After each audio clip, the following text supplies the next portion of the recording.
Hello, and welcome to Leadership as a Philosophy, Not a Checklist, Book Discussion 7, Starship Troopers by Robert Heinlein. Now, I'm going to say this at the very beginning. This is not the movie. The only thing the movie and the book have in common is the title and some names. Other than that, it's a mess. So, the movie is fine if you have never read the book. The book is great. Anyway, why am I picking a sci-fi book that was written in the late 50s? Well, I was recommended it when I was going to officer candidate school myself in the Army as a great book on leadership. And I said, that's just silly. And I went and read it, and it had some great one-liners, a bunch of neat notes. Cool. I don't know what the heck happened, but fast forward to now, and I read it again to prepare for this review, and there's a couple of things in there that just jumped right off the page at me, and I went, those are so obvious. And so I wonder if they got planted in my head way back then and I didn't remember, or they didn't make any sense, or what, I don't know. But they're great.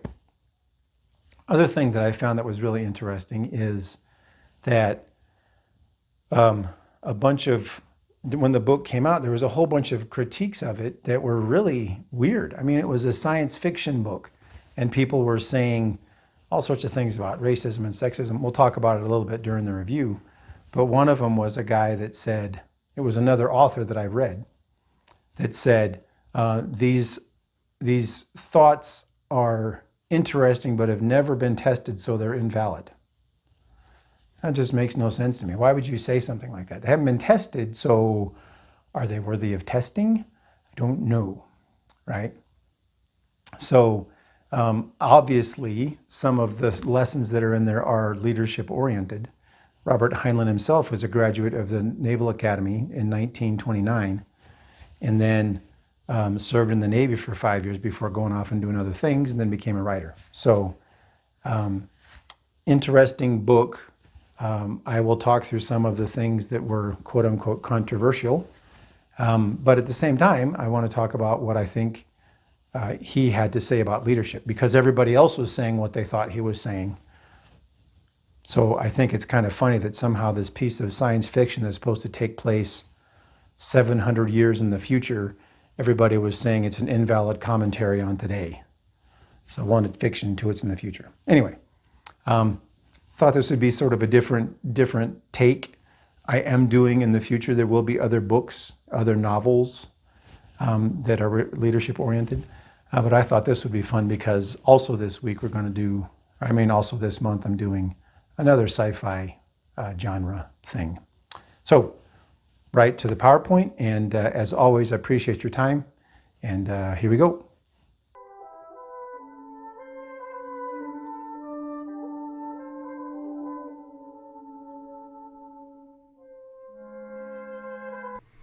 Alrighty, and welcome to the PowerPoint portion. And as always, we're just going to hop right into it. So Starship Troopers, Robert A. Heinlein, written in 1959. All right, so points of interest about the book. Once again, that happened to me is I was handed the book as part of a reading list for new leaders, and I thought, oh, that's okay, whatever.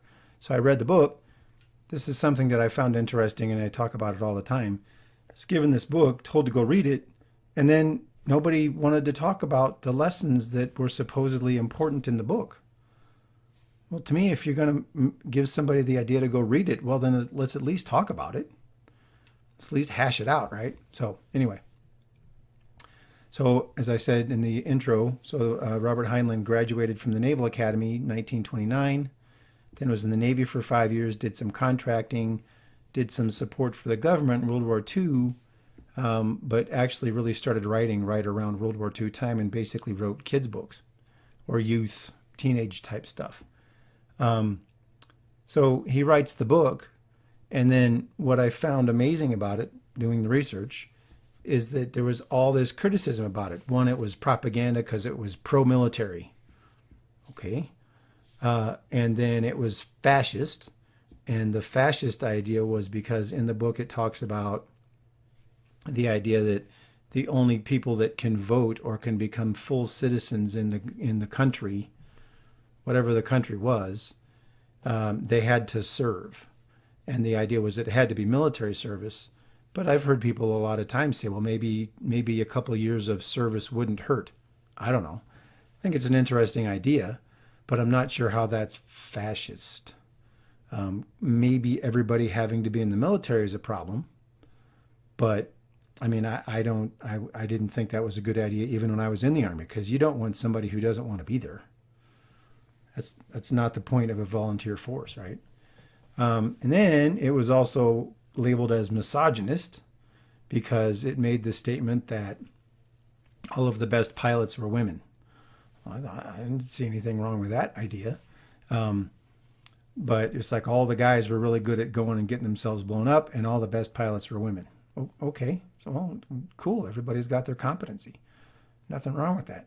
Now, there's a couple of times where it says, I think one of them says, when you get launched out of the ship, the last thing you hear is a woman's voice, and if you don't think that's a good thing, then you haven't lived yet or something. I don't know.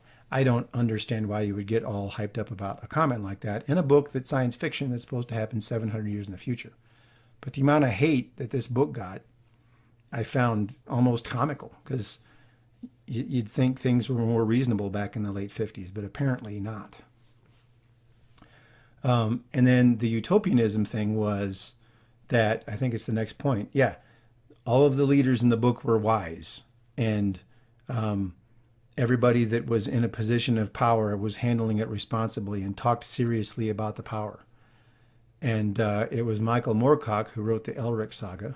I'm going way sci-fi, so if you guys are thinking this is too nerdy, you're still watching. But Michael Moorcock said, oh, that's a utopian vision. That doesn't exist anywhere. That's never been tried. That's an invalid idea. Okay, it's never been tried, or is it a good ideal? As we've talked about with other things about power, maybe it's a good idea that all of the people that we have actually have wisdom, instead of have just been panicking and scrabbling for scraps or trying to advance their power.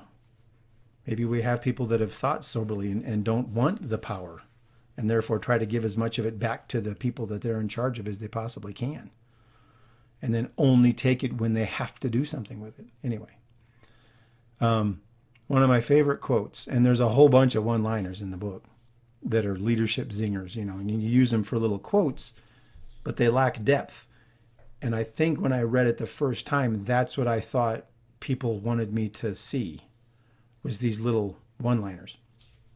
But the greatest line, right? To permit irresponsible authority is to sell disaster.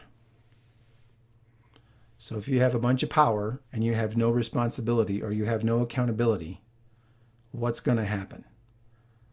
So it should be that you are really cautious about taking the power. And if you take it, you understand that you have accountability. But to just give somebody authority and give them no repercussions, it's a disaster. That's what we talk about with the education thing that we referenced in the last video that we did. You take somebody and train them their entire life not to be humble, and then give them power, and then they handle it poorly, and we don't do anything about it. Or we don't do anything to the idiots that hired them and put that system in place. So like I said, this book was recommended to me in 1992, and I think that's when I read it the first time. Going back, because I remember reading Stranger in a Strange Land, also by Heinlein, in the 80s. And I thought that book was it was so cool, because it was, I don't know that I've read anything similar to it since. Anyway, like I said, there's a bunch of great zingers in here, but just like every other leadership book that I've read, somebody says, oh, go read that, it's great. And then you read it, and then you want to go say, well, what did you get out of it? Oh, you didn't think it was neat? Yeah, I thought it was neat. What did you learn from it? What did you see was interesting? I thought it was good. He talked a lot about this. That's not helpful. If you're going to say it's got leadership lessons, let's talk about the leadership lessons. I mean, that's just me, right? So, to me, I see all these, I went on all these military reading lists and all these leadership reading lists and all this sort of stuff.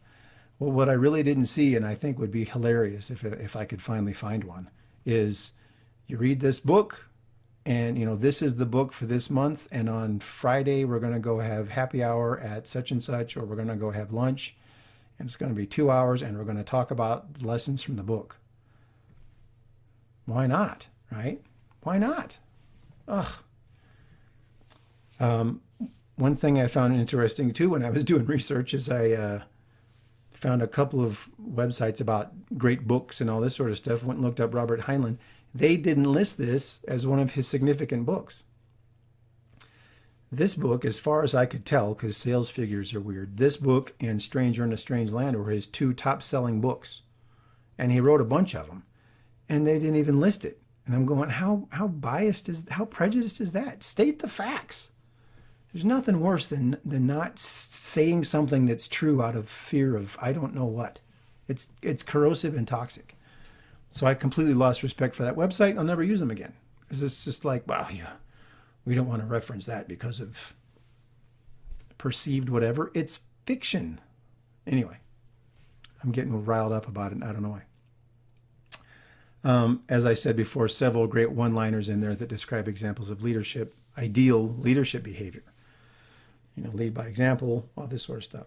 And then there's 3 or 4 kind of obvious examples where the leaders have humility, integrity, empathy, and vigilance throughout the book. One scene is there's one gentleman who is in charge of training a bunch of mobile infantrymen, and then his boss. Well, one of the soldiers that he's training actually walks up and clocks the sergeant in the face. And then they go up and they are recommending punishment for the soldier. And then the soldier leaves, and the sergeant says to the officer, I went out of here because I wasn't doing my job right.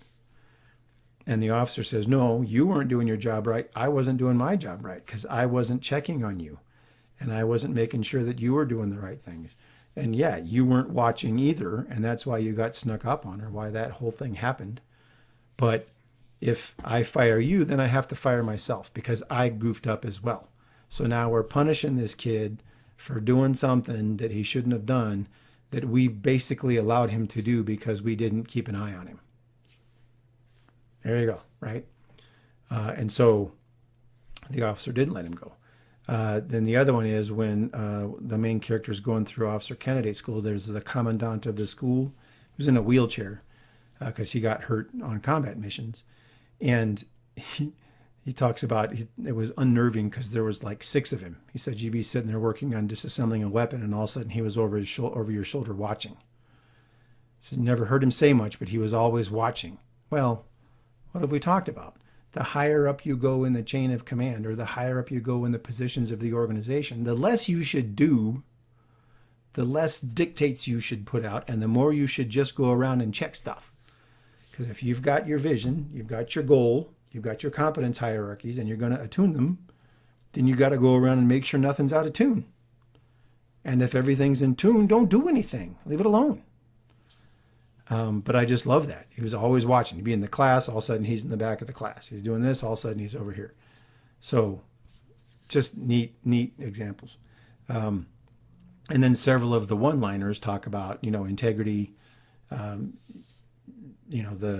The boss followed, or everybody followed the big boss, the commander, not because he went around and bossed every individual around. He kept the people in the middle accountable, and then they did their jobs. So it's leaders at every level, right? All the stuff that we've talked about. So a thought occurred to me as I was reading the book. I went, man, was that stuck in the back of my head all this time? Because like I said, I've been wrestling this for 20 years.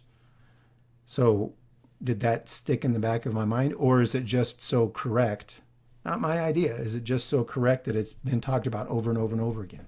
So everybody knows it's the right thing. If you put leaders at every level, then you're going to have a much better experience for everybody, which could be the utopia that we're talking about, but we've never tried it. Or in the organizations where it is tried, nobody understands what's going on because they're just so happy that everything's working. All right, now, so 2 significant ideas. There's a bunch of one-liners. There's a bunch of those little zingers that I talked about. Some of those other things that are pretty obvious. But the significant ideas that I took out of it that just leapt out of the book at me, I got them highlighted and everything, was, so going through officer candidate school, Rico, who's the main character, says that all the classes were useless except for one class, and it was history and moral philosophy. which was also a class that he had in high school. What was the history and moral philosophy class? Well, whoops, sorry, PowerPoint error there, my mistake. So you had to read a bunch of books, you had to write papers, and you had to take tests, and they were all about complicated subjects, big things, thinking. There were no grades. There was no grade. Well, why is that important? Well, if you're writing something about philosophy or something that's going to teach you the way to think, if I grade your thoughts, am I really helping you? Right?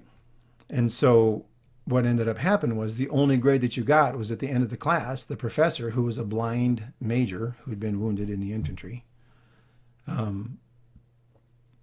is if the professor thought that you were worthy of a commission, you got it. And if you weren't, then you went and sat in front of a board and got recommended either to go do something else in the mobile infantry or get kicked out because you weren't going to have any leadership ability. Well, there you go, right? Something that I'm going to talk about in another video, because it's been asked as a question twice now, is, well, how do you know? How do you evaluate somebody's leadership ability? That's complicated. That one's hard, but it's I have a suggested answer. But here's this guy that was an officer. He's blind. He's teaching philosophy, and he's teaching making sure that people can think and defend themselves. And if he says yes, you're good. If he says no, you're out. Well, who's doing that? Well, Hotel Mumbai, or the Taj Hotel in Mumbai, is doing that. Remember, we talked about, if you go watch that video, 7 different chances for you to get kicked out of the leadership program. 7. So here's one right here. Yeah, you can pass all the written tests, you can shoot, you can do tactics, you can write all this sort of stuff down. And here you got to think. And if the professor doesn't think that you can, or doesn't understand your thinking, or believe that you can think, I'm using that word too many times, you're gone. You're out. And yes, that's what's missing.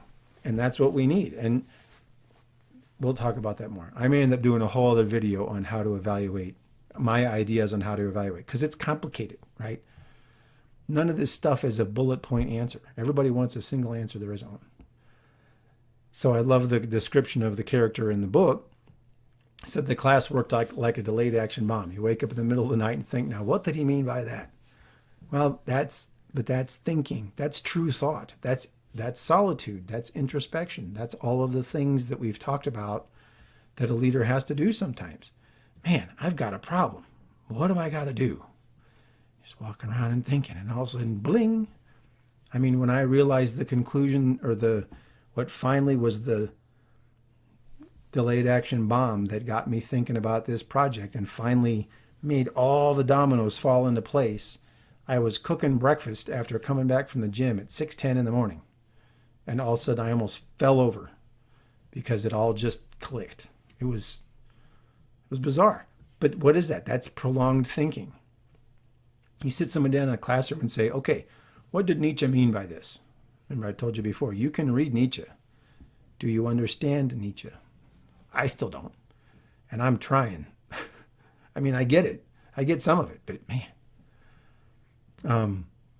So also in the book, the candidates, the people that are trying out for leadership, are forced to defend Kobayashi Maru questions.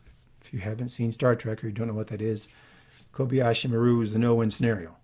So we've talked about this before, you've got 3 really bad decisions. Pick. There isn't the good. There's terrible, there's 5% better, and 5% better. So you've got 10% less terrible is your best option. There's nowhere near, here's good, here's where your decisions are. This is all you can do. You still got to make a decision. But that's what happens in this history and moral philosophy class. Fantastic. That's what I was talking about in the book about in the video on the education system is wrong. Nobody's being told this part. Yeah, you're bright. Yeah, you can do math like nobody's business. Yeah, you understand profit and loss. Yeah, you understand blah, blah, blah, blah. Yeah, okay, well, here you go. Now, here's how do you deal with people, right? I mean, you have the guiding philosophy, or, you have something, the characteristics that are going to help you out. And then you see if somebody's got the talent. Okay, so that's education. No grades, have to write papers, have to read books, got to think. And then you have to be able to defend your thinking and not in a bunch of flowery terms. Does it make sense or not? All right, evaluation. This is another one that's great. So the semi-final evaluation is before they graduate from officer candidate school in the book. They're assigned under an experienced commander or a leader. And if that leader says, no, you don't get to become one. If they send back, say, nope, not going to make it. Well, who's doing that? The Taj Hotel, right? The last part of their thing is they get interviewed by the president of the hotel after spending all of these different gates where people are watching their leadership ability and watching how they behave and watching what they do. And if at any point they say, no, you're out. And so the line in here that was just fantastic is, says the tragedy, soldiers die in battle. And of course, this is 700 years in the future, fictional war. Fine. Said the tragedy is when soldiers, or let's say employees, find themselves under the command of an incompetent. Yes, it is that. That is tragic. And it happens entirely too much. So why aren't we trying to fix that? I come back to that all the time. It's true. It happens all the time. I was talking to some people that I knew that knew nothing about me. And I kind of mentioned that I was working on this leadership project. And I said, hey, how do you feel if if you get a new boss and they just came out of college and they start throwing the weight around? I said, it drives us nuts. I said, I've been doing this for 10 years and somebody that just got a degree is going to come in here and the first thing they do is start saying that they're right. They don't even ask. Exactly. Right? That's exactly right. And then what happens? Well, that young kid becomes a tyrant, starts throwing the weight around. Blah, blah, blah. I'm a genius. I got to college. I want a degree. Whatever. It's a piece of paper. Come on. All right. So this is the last part. And this is what I keep going back to about the leadership thing. And it's, look, this is complicated and this is expensive and this is time consuming to do this if a company decides to do it. So just this a whole paragraph, and I just kind of jump in the middle for a quote from the book, said, untested is what we cannot test here. That undefinable something, which is the difference between a leader and one who merely has the earmarks but not the vocation. So we field test. What a great line. Somebody who has the earmarks but not the vocation. So somebody who understands theory, somebody who's read a book and taken a written test, but can't implement. Right? And once again, I read this. I think I've read this book 3 times before. And this is the stuff that I don't even remember from the other times I read it. I remember all the one-liners. So there you go. So that's the book. I understand it's a little bit of a shorter review. Sorry, let me check and see. A little bit of a shorter video. I apologize. But it's a fun book. It's an easy read. You go through and look at it. And for me, I would look for these points and see what you think about that. But I don't understand the propaganda, fascism, and misogyny and the utopianism. I just this is the whole, I go back to my thing that I said in another video. Assume that you're wrong. If you go into something trying to project your biases onto it, you're going to miss out.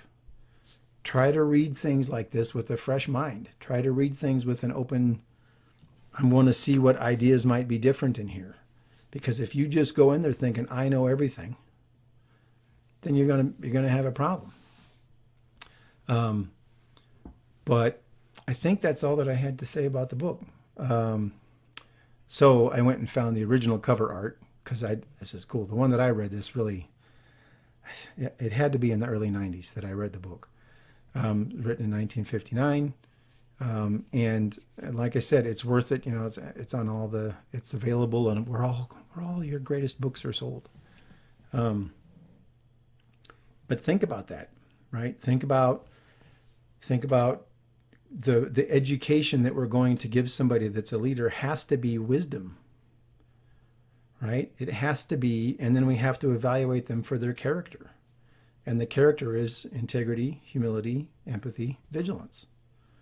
That's the characteristics that we're looking for. And then do they have the talent? Right? Because I can teach anybody. I can give anybody a checklist on how to operate I don't know. Go give somebody a book on how to take apart an engine and then give them a written test on it and they can pass it. And then I ask them to go out there being a mechanic. You know, you get the person that somehow has an engine in their brain and kind of looks at the book and goes, huh, puts it down, never looks at the book again. And then you've got the person that's sitting there trying to understand what a crescent wrench is, even though they've got the book. I digress. Anyway, like I said, this is Sci-Fi Month, so the next thing we're doing will be kind of a surprise. It'll be kind of fun. Who knows? But as always, I appreciate your time, and I welcome your comments. And as I've said before, go back and watch the original playlist if you haven't, to understand the theory and the thoughts that I'm putting into this review. All right. Thank you so much for your time, and you have a great day.